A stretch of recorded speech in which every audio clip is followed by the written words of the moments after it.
ನಿಯಮಗಳ ಪ್ರಕಾರ martial arts ಮಹಾಪಂದ್ಯವನ್ನ ಒಳಗಿನ ಹಾಗೂ ಹೊರಗಿನ ಅಖಾಡದಲ್ಲಿ ವಿಂಗಡಿಸಲಾಗಿದೆ. ಮೊದಲಿನ 10 ಯೋಧರನ್ನ ಬಿಟ್ಟು ಬೇರೆ ಎಲ್ಲರೂ ಹೊರಗಿನ ಅಖಾಡಕ್ಕೆ ಹೊರಟು ಹೋಗಿ.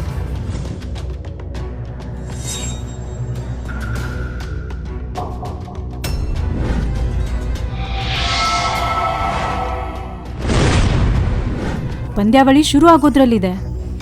ಆದ್ರೆ ಲೂನಾ ಯಾಕಿನ್ನೂ ಬಂದಿಲ್ಲ? ರಾಜ್ಕುಮಾರಿ, ನನಗನ್ಸುತ್ತೆ ಯುದ್ಧದೇವಿ. ಈಗ ಇನ್ನೊಂದು ಶಬ್ದ ಏನಾದ್ರೂ ಮಾತಾಡಿದ್ರೆ ನಿನ್ ನಾಲ್ಗೆ ಕತ್ತರಿಸ್ಬಿಡ್ತೀನಿ.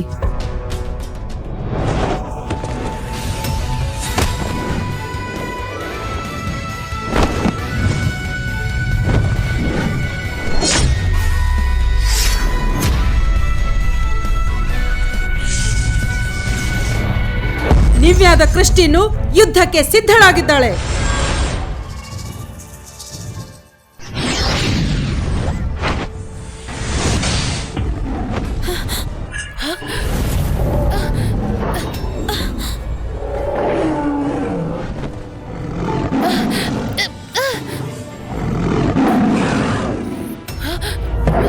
ನಿನ್ ಪ್ರಯತ್ನ ಚೆನ್ನಾಗೇ ಇದೆ, ಆದ್ರೆ ಈ ಸಲ ಎಲ್ಲ ಬದಲಾಗತ್ತೆ.